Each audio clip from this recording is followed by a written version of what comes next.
The concepts and story itself of Macbeth have existed for a very long time. Within there are countless adaptations and versions of the play that span several different time periods and locations but still hold the same morals.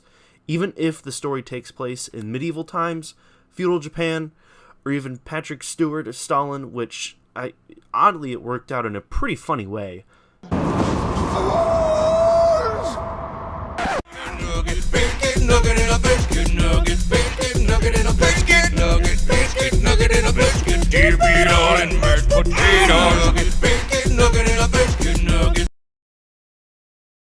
The themes of fate and corruption through absolute power are very apparent by the end of the story and are concepts that deserve to be delved into deeper. The concept of fate is that the character's actions have a set destination and are destined to arrive at said destination, and the other idea of absolute power absolutely corrupts even the noblest of characters such as Macbeth. At the start of the story, Macbeth is shown to have a good reputation as the thane of glamis and companionship with Banquo. The temptation of absolute power plants itself in Macbeth in the first meeting with the three witches. In his first meeting, it can be interpreted that the witches represent the past, the present, and the future, since each witch gives a respective aspect of Macbeth's destiny. I wish they kept going with this part, with the whole past, present, and future thing, but they really didn't, so oh well. With the witch's prophecy told, the second part of it comes to pass literally 2 seconds after they leave, and Macbeth is given the title of the Thane of Cawdor. All of this reaches Lady Macbeth, and hopefully, whenever they first got married, she was mentally stable enough, because at this point in her life, she is completely off the rails. I'm talking all of her screws are gone, and she's completely cuckoo for Cocoa Puffs, until later in the story, when she attempts to show remorse towards Banquo to show that she is against killing him. She gives into this temptation of power immediately and says aloud to sell her soul for the title of queen. Her influence on her husband is enough for him to do the deed of killing King Duncan and his guards to cover the evidence. These are the first innocent lives we've seen Macbeth take, and a few more to come. One emergency meeting later, and the king's sons have run into hiding, and Macbeth is crowned king. This means that the witch's prophecy has come to pass. However, Macbeth is still concerned with Banquo's side of the prophecy, saying that his sons will inherit the throne for many generations to come.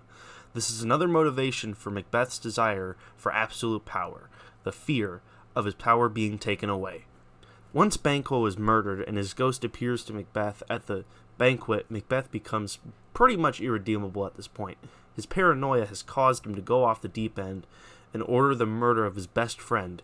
Even his wife, who led him to this point, is like, whoa, hey, chill, man, this isn't necessary. Take a chill pill or something.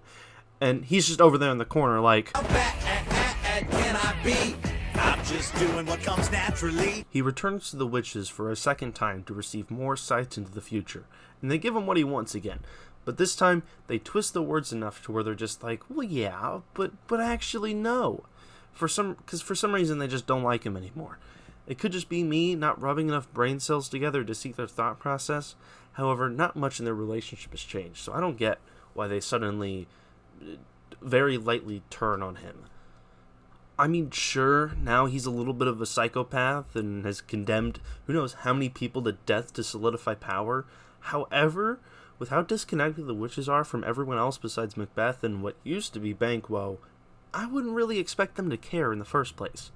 Anyways, one needlessly complicated set of prophecies convenient for the plot later, and we find ourselves at the last stand. The trees uproot themselves, and people born out of seed sections get their recognition, which historically does not check out, as you can see on this crudely written timeline. Nitpicks aside, after everything is through, a lot of people die. There was Banquo, there was Lady Macbeth, and Macbeth himself, as shown just a minute or two ago. Everything that happened is to show that fate is unavoidable. You could possibly change it or prolong it, but someday your body will fail, and all of life has become enough. It doesn't matter if you're a peasant, a thane, or even a king. The amount of power a man has does not make him any less or more of a man. We all die in the end regardless. We all just get the choice to leave peacefully or by vengeful means.